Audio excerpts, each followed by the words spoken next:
Doutor Me Consulta já está de volta, estamos ao vivo e eu quero convidar você, ouvinte, para participar desse bate-papo. Se você tiver alguma dúvida, é o 991541079. Eu recebo o Tenente Bombeiro Militar Pablo Lima Cruz. Tudo bem, Tenente? Seja bem-vindo ao Doutor Me Consulta. Tudo bom? Boa tarde, doutor. Boa tarde, ouvintes. Olha, a gente hoje vai falar sobre... ele é especialista em resgate de emergências médicas e hoje o foco, a gente vai falar sobre o engasgo. Muitos pecam porque não assumem ali logo a questão da prevenção e também não identificam logo de cara, às vezes está distraído, enfim, né? Olha, segundo o Ministério da Saúde, a obstrução de vias aéreas é uma das principais causas de mortes acidentais evitáveis, especialmente em crianças menores de 5 anos e idosos também.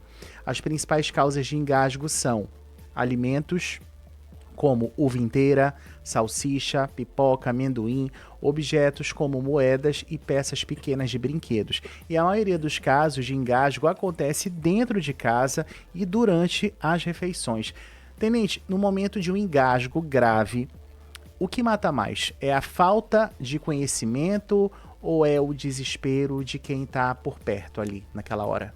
Bom, numa situação de engasgo, o principal fator que vai determinar o sucesso ou não de um resgate é você saber reconhecer o engasgo e, principalmente, o grau de obstrução dessas vias aéreas, né? Então, o engasgo ele é a obstrução que pode ser parcial ou total, né, das vias aéreas, né? Isso impede que a pessoa respire. Isso faz com que ela, a depender do tempo, ela vá perdendo consciência, vá ficando cada vez mais estressada, né, sem respirar. Mas o principal fator determinante é saber reconhecer. Então, quando a pessoa ela está com um engasgo parcial, ela consegue falar, ela consegue tossir. Então, isso é parcial. Não é que não seja menos urgente, mas ainda a pessoa consegue, se orientada, ela consegue expelir o objeto que ela está com o engasgo parcial. Já o engasgo total, a pessoa não consegue falar, a pessoa não consegue respirar, né? Então, é mais urgente. Então, aí demanda uma técnica especial, né, para que a pessoa seja salva. Mas qualquer pessoa que tem um conhecimento mínimo pode salvar. Então, por isso a importância. Mas o principal fator é justamente saber reconhecer e depois ter a atitude correta para salvar. Existe um erro muito comum que as pessoas cometem na tentativa de ajudar e que pode piorar ainda mais a situação? Sim, nós temos uma situação, por exemplo, no engasgo parcial, né, na obstrução parcial, várias pessoas, né, cresceram falando, né? Quando está engasgado, está tossindo, dá uns tapinhas na costa que isso acaba soltando, né, o objeto. Mas nem sempre isso acontece, Porque às vezes você está lá e se você não tiver o preparo adequado, você dá um tapinha nas costas, pode engasgar ainda mais. Então pode piorar a situação, ele pode, em vez de ser parcial, ele passa a ser total. Isso evolui clinicamente o paciente, né? Então, é importante que a gente saiba o que fazer, né, nessa situação dos engasgos. Olha, em quantos minutos uma pessoa ela pode perder a vida em um engasgo e por que agir tão rápido faz toda a diferença? Então, entre 3 a 4 minutos, a gente já considera que já há um dano neurológico, né? Então, acima de 6 minutos já é um risco potencialmente muito grande de óbito, né? Então, por isso que é necessário agir rápido, para que o que a gente costuma dizer, né, no Corpo de Bombeiro, que a obstrução de vias aéreas, ela é um tempo dependente, porque quanto mais rápido você agir, mais chance você tem de salvar as pessoas. Então, os estudos estimam aí que quando há intervenção de uma pessoa, né, uma pessoa que está engasgada, quando tem outra pessoa para auxiliá-la, nós temos mais de 97% de chance de salvar essa pessoa, de sucesso. Então é por isso que é importante, né, nós intervirmos, né? E em caso extremo, não consegui intervir, está extremamente engasgado, qual é a atitude que a pessoa deve tomar? Ligar imediatamente 192 ou 193, porque o tempo é extremamente importante em pessoas que estão engasgadas. Atualmente, aqui no nosso estado, o Corpo de Bombeiros ainda recebe um número alto de engasgos, tenente? Então, Como é que está essa nós mensuração? estamos percebendo que há um aumento gradual ano a ano, né? Também pelo aumento da população e também por pessoas economicamente e politicamente vulneráveis da questão da imigração, né? Que nós não sabemos o grau de instrução dessas pessoas sobre essas emergências médicas, né? Aqui no Brasil não é comum que pessoas que não tenham treinamento elas saibam como agir, né? E os estrangeiros a gente também não tem esse conhecimento, mas ano a ano a gente vem notando que há um aumento sim, inclusive com óbitos, né? Nós temos a população vulnerável, né? Que são os bebês e as crianças, né? Até 7 anos são populações vulneráveis, e os idosos, né? Que às vezes o idoso tem um problema ali de deglutir, né? Ele tem um problema com AVC que ele teve prévio, ou então tendo no momento da alimentação, uso também de alguns medicamentos, de álcool, falar quando está comendo. Então, isso faz com que pessoas de mais idade e os bebês, né, as crianças, sejam a população mais vulnerável, mas ela vem crescendo, inclusive com óbitos recentes aqui no estado de Roraima. Quando a gente fala a nível de instrução, né, eu acho que, eu não sei, mas será que já tem algo relacionado a isso nas escolas hoje em dia para prevenção? Então, tenente? Hoje nas escolas, salvo engano, nas escolas de ensino fundamental, até o ensino fundamental, existe a Lei Lucas. A Lei Lucas, ela foi concebida após uma criança chamada Lucas, né? Ela havia falecer no ambiente escolar, onde, infelizmente, ela teve uma obstrução e as pessoas que estavam lá não souberam agir, né? E ela veio a óbito. Então, o que a Lei Lucas ela traz para nós? Que os professores, os funcionários da educação como um todo, eles devem passar por um treinamento mínimo, treinamento básico, para primeiro, saber reconhecer, que é de fundamental importância, o nível de engasgamento da pessoa, e também a técnica correta, que é super simples e salva vidas e tem um grau de sucesso absurdo, muito grande. Então, nós temos a Lei Lucas, que ela é aplicada em nível nacional. Isso faz com que, pelo menos as crianças, né, aquele público mais vulnerável que nós temos, elas tenham uma assistência imediata ali no ambiente escolar. Mas a respeito de instrução para o público geral como um todo. O Corpo de Bombeiro, assim como o SAMU e outros profissionais da saúde, eles desempenham também algumas palestras, né, nos ambientes escolares, universidades, sempre trazendo alguns... E estão sempre à disposição, né, Estamos tenente? sempre à disposição, o Corpo de Bombeiros sempre está à disposição. Precisou de uma palestra ali de nível básico, ali de atendimento pré-hospitalar, né? Ou então quero direcionar para a área de engasgo, né, para outras coisas, o bombeiro está disponível, assim como o SAMU e todos os profissionais de saúde, porque são assunto de relevância nacional, é um assunto de muita relevância para a saúde pública, né? Então, uma vida salva por uma técnica bem aplicada é suficiente para que a gente já tenha sucesso nisso. Inclusive, essa lei que o senhor acabou de mencionar, a Lei Lucas, ela foi criada realmente em homenagem a essa criança. Sim. É uma criança autista, né, que sofreu esse engasgo com um pedaço de salsicha. Olhem só, gente, uma simples salsicha engasgou a criança. As pessoas lá da escola não souberam fazer a técnica, né, de desengasgo, e ela infelizmente veio a óbito.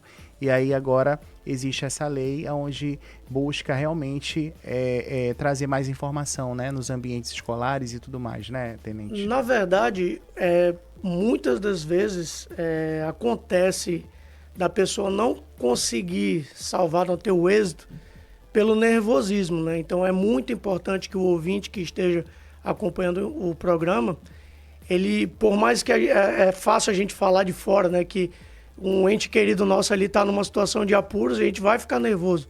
Mas o principal é tentar ter calma nesse primeiro momento para saber agir.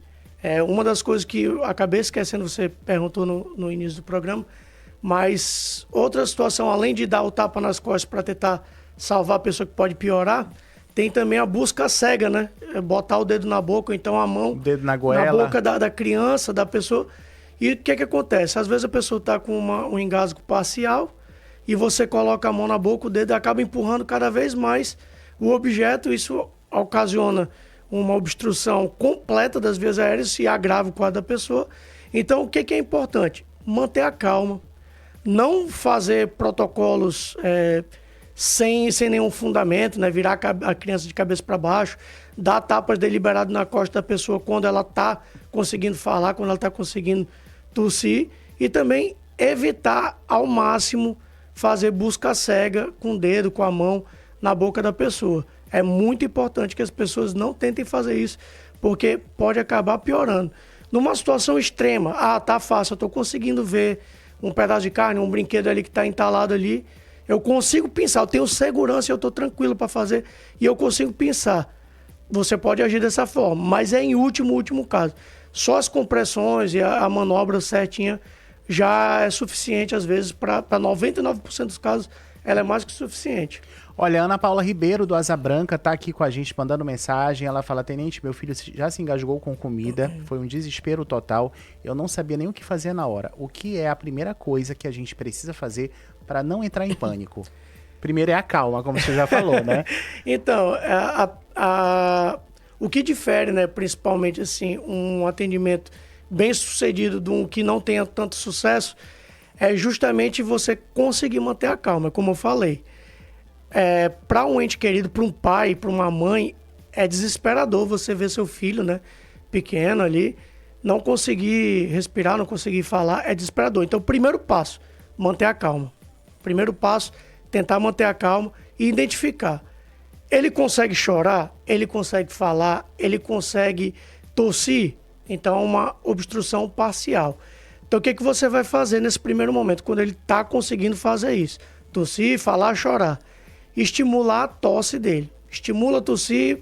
Por quê? Porque qualquer intervenção física na pessoa agora, né? Tipo, tanto tapinha nas costas quanto uma manobra ali no abdômen dele, você não tem tanta eficiência quanto a tosse. Então, a tosse é o meio mais eficiente para que você consiga expelir esse objeto, né? Então, assim, faz essa identificação se é parcial ou total. Quando é parcial, ele consegue chorar, consegue falar, consegue tossir. Quando é total, ele fica sem falar, ele não consegue chorar, não consegue tossir e começa a ficar roxo, cianótico. E nesse né? caso?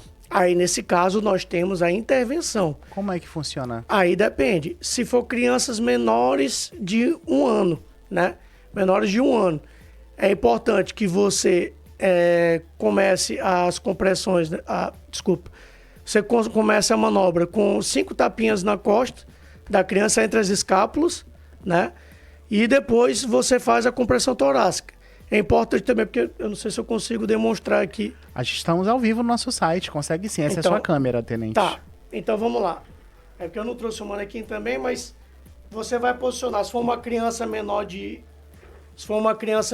1 ano, você vai posicionar ela aqui no seu antebraço, com a barriga virada para baixo. Certo. Né? Tentando fazer esse movimento com esses 2 dedos aqui, abrindo a boca dela. Você vai posicionar do jeito que eu estou na cadeira aqui. Você vai deixar ela num ângulo para baixo aqui. E você vai bater com essa região da mão entre as escápulas, dessa forma. Certo. Tentando retirar o objeto 5 vezes. Aí você vai virar a criança e vai fazer com os 2 dedos entre a linha mamilar, intermamilar. Você vai fazer 5 compressões torácicas também. Perfeito. Aí virou, repetiu. Até a criança voltar ao normal. Até conseguir voltar. Esse é de um recém-nascido, né? Isso, importante. De uma criança até quantos anos? Até 1 ano. Até 1 ano. Isso, até 1 ano. Já o adulto, né? A criança de 1 ano até o adulto. O que é que nós vamos fazer, né? Nós vamos pegar essa criança, que ela esteja com obstrução, e nós vamos fazer a manobra de Heimlich, né? O que é a manobra de Heimlich? Nós vamos pegar aqui o dedão, né? Nós temos esse dedão, vamos posicionar atrás dessa criança. Tipo, abraçar a criança por trás. Isso, abraçar a criança e fazer esse movimento em volta. Fecha a mão com... Isso, fecha a mão, as 2 mãos aqui, e aqui, bem aqui. Pressiona, né, o dedão no meio do... Isso, bem no início aqui da inserção aqui do abdômen. Você vai fazer um movimento em J com a mão. Certo. 5 vezes, assim, para tentar expelir, né? Uhum. Importante, na obstrução grave, independentemente do procedimento que você está adotando, o ideal é que você mantenha um telefone com chamada no alto-falante, né, no Viva Voz, 193, 192, ou 193 ou 192. Por quê? O Corpo de Bombeiro, nós temos lá um atendimento na Central de Operações, onde nós conseguimos fazer um atendimento por videochamada. Então a pessoa, mas eu não sei fazer a manobra. O atendente que vai estar lá na hora, né, do Corpo de Bombeiro, ele vai ter uma câmera, você vai ligar essa câmera, vai passar o que foi que aconteceu e ele vai lhe auxiliar. Nós já tivemos, inclusive, sucesso em pelo menos uns 5 casos que eu me lembre, né, assim, de cabeça, que o atendente, à distância, conseguiu resolver essa situação e salvar uma vida. Salvar a vida, né? Salvar uma vida. Então, assim, não tema. Ah, aconteceu, eu tenho que ficar calmo e ligar 193, quando há uma obstrução grave. Ligar 193 imediatamente. Porque, além de estar fazendo a manobra, né? Além de a gente estar ensinando você a fazer manobra, nós já acionamos também a viatura de emergência. E essa viatura de emergência, ela vai deslocar até o seu encontro para fazer a remoção desse paciente, né? Que, se Deus quiser, já vai ter voltado, vai estar bem melhor, mas precisa ser encaminhado mesmo assim para a unidade de saúde. Olha, a gente está com o nosso tempo apertado, mas eu acho que é válido a gente fazer essas outras perguntas aqui que enviaram. O Carlos Eduardo, do Cidade Satélite, ele fala assim: eu já vi uma criança se engasgando com uma espinha de peixe em um restaurante e os irresponsáveis dos pais colocaram a criança para engolir farinha achando que ia desengasgar. Na hora deu vontade de engasgar os pais. Mas isso aí é completamente errado, né, ter feito isso? Então, mais uma vez, a gente está com obstrução. A gente já está com objeto na nossa... Dá mais uma espinha de peixe. Isso, aí você vai colocar mais objeto. Lembrem-se, o principal, a atitude 1 que nós temos que tomar é tentar expelir o que tá nos engasgando. E não colocar mais objetos que possam interromper ainda mais o fluxo de oxigênio. Então, se nós temos uma obstrução parcial, que é o caso de uma espinha de peixe, e nós colocamos farinha, se porventura essa criança não conseguir deglutir essa farinha, ela passa de ser uma obstrução parcial e passa a ser uma total. O que é muito mais grave, muito mais danoso para a criança você não agir com brevidade. Para a gente encerrar, Tenente, tem uma pergunta do Roberto que eu faço a mesma... Eu também me coloco também junto com ele, porque eu também sou sozinho, no caso, em casa. Ó, Roberto Alves, lá do Tancredo. Tenente, se eu estiver sozinho em casa e começar a me engasgar, existe alguma forma de tentar me salvar? Então, essa é uma pergunta bem comum e realmente a gente pensa que sozinho não tem salvação, né? Mas qual é a principal atitude que nós podemos tomar sozinhos, né? Nós estamos lá, nos engasgamos por algum motivo. Primeira coisa que nós temos que tentar, se nós estivermos totalmente sozinhos, sem auxílio de ninguém, primeira coisa que nós temos que fazer, tentar nos encostarmos numa superfície rígida, né, as costas na superfície rígida, e tentar fazer aquele movimento que eu falei, mais uma vez. Né? Com o dedão, que é a manobra de Heimlich em si mesmo. Aqui, pega aqui na inserção do abdômen, né, e faz um movimento em J assim. Certo. Faz com força mesmo, em você mesmo. Isso aqui é suficiente para que você já tenha uma melhora. Pode ser que não tenha uma melhora 100%, mas já pode sair de uma grave, de uma obstrução total para uma parcial. O que você já consegue ligar, já consegue falar. Mas a primeira atitude que nós devemos tomar quando estamos engasgados sozinhos, ficar numa posição vertical, numa superfície rígida contra minhas costas e fazer um movimento com a mão fechada na inserção do abdômen em J, tentando expulsar esse objeto da nossa garganta, né? Perfeito. Então essa é a nossa principal atitude sozinho. Tenente, eu quero lhe agradecer pela sua vinda aqui. Eu acho que é um serviço de utilidade pública que a gente deve sempre prestar para a população, até mesmo porque acidentes inesperados acontecem, né? E quando a gente menos espera, não é verdade? É verdade. Então, quero lhe agradecer, Tenente Bombeiro Militar Pablo Lima Cruz, especialista em resgate, esteve aqui com a gente nessa segunda-feira. E eu já quero que o senhor deixe aí, divulgue os canais de atendimento, né? Caso Deus o livre e guarde aconteça isso, você está com a sua equipe lá pronta para atender a população, né? Então, em casos dessa natureza, né, de ocorrência dessa natureza de engasgos, a gente tem linhas prioritárias de atendimento. 193 do Corpo de Bombeiro e 192 do SAMU.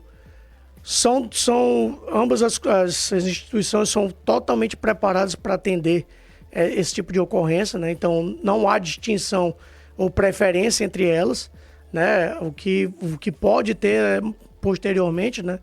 No caso do SAMU tem a situação da ambulância avançada com médicos, mas no primeiro momento, 193 ou 192. Né? São esses números que vão salvar você, que vão lhe auxiliar, então não temam só em não saber, mas esses profissionais estão totalmente capacitados e hoje nós temos recursos e nós temos condições de atender de qualquer parte do Brasil, então qualquer parte de Roraima, né? Graças a Deus a tecnologia está a nosso favor, então nós já conseguimos salvar vidas, então o número que nós temos para a população para salvar, para evitar esse tipo de mortes tolas, né, assim, vamos assim dizer, é 193 ou 192. Perfeito. Certo? Eu conversei aqui com o Tenente Bombeiro Militar Pablo Lima Cruz e a gente vai para um breve intervalo e já volta, não sai daí.